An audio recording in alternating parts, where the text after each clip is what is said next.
আসসালামু আলাইকুম, স্বাগতম সবাইকে আমাদের চ্যানেল মডার্ন কনস্ট্রাকশন টেকনোলজিতে। বন্ধুরা, মালয়েশিয়ার মডার্ন কনস্ট্রাকশন সাইটের tips and tricks, RV10 robot এবং পাইপ সেটআপের আধুনিক টিপস, এই বিষয়টা নিয়ে আজ আপনাদের সাথে আমি আলোচনা করব। কনস্ট্রাকশন সাইটের কাজের দক্ষতা বাড়াতে প্রযুক্তি গুরুত্বপূর্ণ ভূমিকা পালন করে। RV10 রোবট এবং সঠিক পাইপ সেটআপ সেই উন্নত প্রযুক্তির একটি উদাহরণ। আজকের ভিডিওতে আমরা দেখব RV10 রোবট কিভাবে কাজ করে এবং সঠিক পাইপ সেটআপের মাধ্যমে কাজকে দ্রুত ও নির্ভুল করা যায়। মালয়েশিয়ার মডার্ন কনস্ট্রাকশন সাইটের ব্যাপারে আপনারা যদি নতুন কিছু শিখতে চান তাহলে এই ভিডিওটি শেষ পর্যন্ত দেখুন। প্রিয় দর্শক, আমাদের প্রথম সেগমেন্ট RV10 রোবট। RV10 রোবটের পরিচিতি ও এর গুরুত্ব। RV10 রোবট আধুনিক কনস্ট্রাকশন সাইটের একটি অত্যাধুনিক যন্ত্র। এর কাজ হলো কনক্রিট বা অন্যান্য উপকরণ সঠিক স্থানে সঠিকভাবে পৌঁছে দেয়া। RV10 এর মোটামুটি 3টা বৈশিষ্ট্য আপনাদেরকে আমি জানাবো।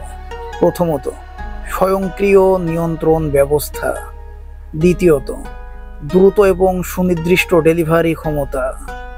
তৃতীয়ত, শ্রমিকদের সময় এবং শ্রম কমিয়ে আনে। এর ফলে আপনার কনস্ট্রাকশন সাইটের কাজ আরও নিরাপদ এবং কার্যকর হয়, সহজে হয়। এখন আমরা যেটা ভিডিওতে দেখাইতেছি এটা 21 তলা। তো নিচ থেকে যদি কনক্রিট মাথায় করে উঠানো হতো তাইলে অনেক শ্রমিকের প্রয়োজন পড়তো, অথচ মেশিনের মাধ্যমে সেই একই কাজ আমরা মাত্র 10 জনের একটা টিমে করতে পারি। অথচ এই একই কাজ করতে 3 থেকে 400 জন শ্রমিকের প্রয়োজন পড়তো। বন্ধুরা, আপনারা কি মনে করেন RV10 রোবট কি সত্যিই মানুষের থেকে বেশি সঠিকভাবে কাজ করতে পারে? বিস্তারিত আসতে সামনে, চলুন দেখতে থাকি। প্রিয় দর্শক, প্রথম সেগমেন্টে আমরা জানলাম রোবটের পরিচিতি। এখন দ্বিতীয় সেগমেন্টে পাইপ সেটআপের ধাপ। তো চলুন শুরু করা যাক। RV10 রোবটের সঙ্গে সঠিকভাবে পাইপ সেটআপ করা অত্যন্ত গুরুত্বপূর্ণ, কারণ একটি ছোট ভুল পুরো কাজের গতি নষ্ট করতে পারে। আমাদের পাইপ সেটআপের সময় মোটামুটি 4টা ধাপ খেয়াল করা লাগে। প্রথমে মেন পাইপটি চেক করা, সেটার কোনো লিকেজ আছে কিনা। দ্বিতীয়ত, পাইপের মুখে রাবার সিল বা রাবারের ও রিং ব্যবহার করা, যেন প্রেসার ধরে রাখতে পারে, কোনো রকম লিকেজ না হয়। তৃতীয়ত, প্রতিটি ক্লাম্প শক্তভাবে লাগানো। এবং চতুর্থত, RV10 রোবটের সংযোগ নিশ্চিত করা। তো আমি আমার ওয়ার্কারদের যে টিপসগুলো দিয়ে থাকি সেগুলো হলো সেটআপ করার আগে পাইপের ভিতর থেকে ধুলা বা ময়লা পরিষ্কার করা। দ্বিতীয়ত, ক্লাম্প লাগানোর সময় অতিরিক্ত টাইট না করা, কারণ প্রতিটি পাইপ এতে ক্ষতিগ্রস্ত হতে পারে। প্রতিটা ক্লিপ বা ক্লাম্প চেক করা যে সেটার গুণগত মান ঠিক আছে কিনা। অনেক বেশি লুজ হলে সেটা পরিবর্তন করা অত্যন্ত জরুরি। এই বিষয়গুলো অবশ্যই খেয়াল রাখতে হবে যদি পাইপ জয়েন্ট দেওয়া হয়। তো আপনারা দেখতেছেন পাইপ, আমার যে সহকর্মী যারা, তারা এই যে জয়েন্ট দিতেছে।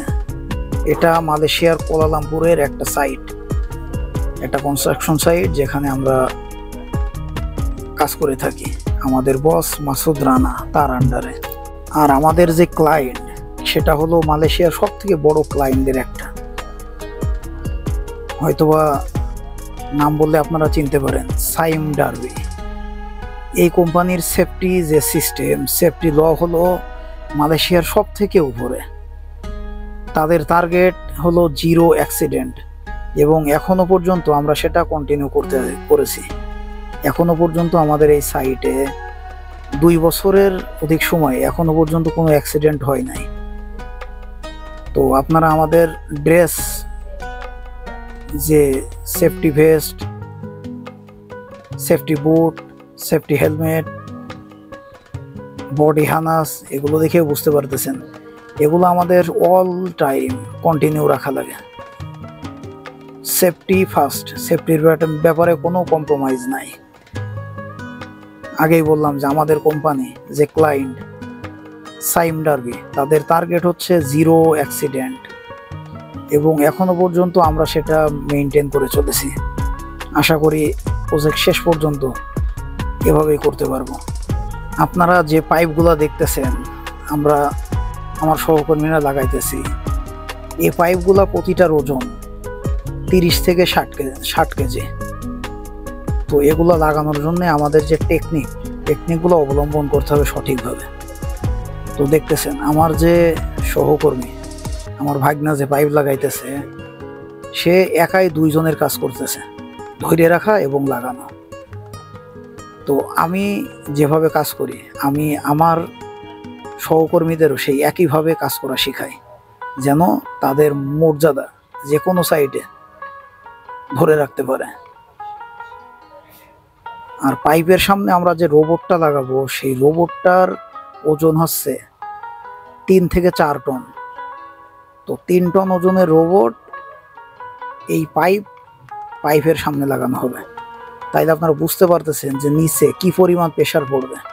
তো এই স্ল্যাবে যে ওয়্যারিং বা যে তারের পাইপগুলা বিছানো, আরও অন্যান্য যত ইঞ্জিনিয়ারিং আছে, সেগুলো যেন কোনোভাবে ক্ষতিগ্রস্ত না হয়, তার জন্য আমরা ব্যবহার করি টায়ারগুলা অনেকটাই যে শক অ্যাবজর্ব ওইভাবেই কাজ করে। যত শক্তিশালী ঝাড়ি আসুক, এই কংক্রিটটা আসবে নিচ থেকে, অর্থাৎ নিচতলা থেকে 20 তলার উপরে উঠবে। সেজন্য যে প্রেশার পড়বে, সে প্রেশারের PSI অনেক বেশি। তো তার জন্য যে প্রয়োজনীয় প্রস্তুতি বা ইঞ্জিনিয়ারিং, সেগুলো আমরা সবগুলাই মেনটেন করি, যাতে করে আমাদের স্ল্যাব কোনোভাবে ক্ষতিগ্রস্ত না হয় এবং প্রত্যেকটা ওয়াল নির্দিষ্ট জায়গা থেকে কোনোভাবে সরে না যায়। তো এখন আমাদের যে আসল ইঞ্জিনিয়ারিং মেশিনারি কনস্ট্রাকশন সাইটের, সেটা এই যে RV10, এটা লাগানোর পালা। প্রথমে কি লাগালাম আমরা? পাইপ যেখানে আমাদের ঢালাই শুরু করব সেই স্থান পর্যন্ত নিয়ে গিয়েছি। তারপরে কি করব? এই যে RV10 রোবট, এই রোবটটারে সংযোগ করব। প্রয়োজনীয় যে ক্লাম্প, ওয়াটার স্টপ, ওরিং, সেগুলা জয়েন্টের মাধ্যমে এই RV10 জয়েন্টের পরেই আমাদের যে আসল কর্মযোগ্য, যে কারণে আমরা করতেছি ঢালাই, সেই ঢালাই ওঠার দৃশ্য আপনারা দেখতে পাবেন। তো প্রিয় দর্শক, এখন সেগমেন্ট 3 RV10 রোবটের যে কার্য প্রক্রিয়া, আপনারা আমার সাথে থাকুন, সে বিষয়টা আপনাদেরকে জানাবো। তো প্রথমত পাইপের মাধ্যমে যে উপকরণ ঢালাই, সেটা উপরে পৌঁছে দেয়া। দ্বিতীয়ত যে পজিশন, সঠিক পজিশন সেটা ঠিক রাখা। তৃতীয়ত কন্ট্রোলিং, যেখানে যেই মাত্রায় ঢালাই লাগবে, কন্ট্রোলিংয়ের মাধ্যমে সেখানে সেই মাত্রারই ঢালাই ফেলানো। এই বিষয়টা আমাদের সবসময় খেয়াল রাখা লাগবে। প্রিয় দর্শক, আপনারা দেখতেছেন রোবট লাগানোর যে প্রাথমিক ধাপগুলো। এখন আপনারা দেখতেছেন যে RV10 রোবট কিভাবে সাইটে লাগানো হয়। এটি কাজে লাগানোর আগে কি কি প্রস্তুতি নিতে হয়, রোবটের সঠিক ইনস্টলেশন কনস্ট্রাকশন সাইটের কাজের মান এবং গতি নিশ্চিত করে। তো আগেই বলেছি এটা অনেক ভারী, প্রায় 3 থেকে 4 টন ওজনের। এজন্যে আমরা ব্যবহার করি এটার হোস্টিংয়ের জন্য TC বা টাওয়ার ক্রেন। তো টাওয়ার ক্রেনে দেখতেছেন যে ধরে রেখেছে, যে পরিমাণ আমাদের যেভাবে ধরা লাগবে সেভাবে রেখেছে।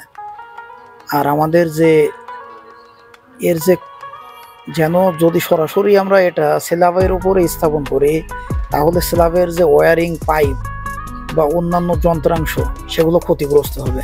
আর সে কারণে আমরা এটা ইনস্টলের জন্য নিচে এক ধরনের কাকি বা পা ব্যবহার করতেছি, যেটা শক অ্যাবজর্ব এবং অন্যান্য যে মেটেরিয়াল, সেগুলা ক্ষতিগ্রস্ত হওয়া থেকে রক্ষা করবে। তো রোবট ইনস্টলের জন্য সঠিক জায়গা নির্বাচন খুবই গুরুত্বপূর্ণ। তো রোবট ইনস্টলেশনের পরে অবশ্যই এটারে ঘুরিয়ে চেক করতে হবে যে সব কিছু ঠিক আছে কিনা। তারপর আমাদের যে শেষ সেগমেন্ট, সেটা হচ্ছে রোবট যে কারণে আমরা লাগালাম, যে কাজের জন্য, সেই কাজ সঠিকভাবে পরিচালিত হচ্ছে কিনা। চলুন আমার সাথে থাকুন, আমরা সেটা দেখতে থাকি। প্রিয় দর্শক, এখন আপনারা দেখতেছেন রোবট লাগানোর পর এটি কিভাবে ঢালাই বের করে এবং সাইটের কাজকে সহজ করে। এই ঢালাই 20 তলা 21 তলায় যদি আমরা করতাম এত পরিমাণের ঢালাই, তাইলে অন্তত 2 থেকে 300 জন ম্যান পাওয়ারের প্রয়োজন হতো, 2 থেকে 300 জন শ্রমিকের প্রয়োজন হতো। অথচ সেই একই পরিমাণ ঢালাই আধুনিক যন্ত্রের মাধ্যমে, পাম্প মেশিন এবং রোবটের মাধ্যমে আমরা মাত্র 10 জনের একটা টিমে সম্পন্ন করতেছি। এখন আপনারা দেখতেছেন আধুনিক রোবট RV10 কিভাবে সঠিক জায়গায় কংক্রিট সরবরাহ করে। এই বিষয়টা জানলে আপনার কাজ আরো সহজ হয়ে যাবে, বিষয়টা যদি আপনি শিখতে পারেন। RV10 রোবটের একটা বড় সুবিধা হলো এটি কাজের কোনো সময় অপচয় করে না। কংক্রিট সঠিক জায়গায় পৌঁছায় কম সময়ে, বড় কাজ শেষ হয় এবং অতিরিক্ত ম্যানুয়াল শ্রমের কোনো প্রয়োজন হয় না। যেটা কিছুক্ষণ আগে বললাম যে এই সেটআপটা 300 জন শ্রমিকের প্রয়োজন পড়তো, আর সেখানে আমরা 10 জনের একটা টিমে এই কাজ সম্পন্ন করতেছি। এই রোবটের সাহায্যে আমরা ঢালাইয়ের মান উন্নত করতে পারি এবং খরচ কমাতে পারি। প্রিয় দর্শক, RV10 রোবট এবং এর আধুনিক প্রযুক্তি কনস্ট্রাকশন সাইটের জন্য একটি বিপ্লব। সঠিকভাবে লাগানো এবং পরিচালনার মাধ্যমে আপনি সময়, শ্রম এবং খরচ তিনটেই বাঁচাতে পারবেন। আপনারা যদি এই ভিডিওটি পছন্দ করেন তাহলে লাইক করুন, কমেন্টে মতামত জানান এবং অবশ্যই আমাদের চ্যানেলটি সাবস্ক্রাইব করুন। প্রবাসে সবাই সাবধানে কাজ করবেন, কারণ আপনার সুস্থতাই আপনার পরিবারের সুখ। সুস্থ থাকুন, নিরাপদে থাকুন। ধন্যবাদ।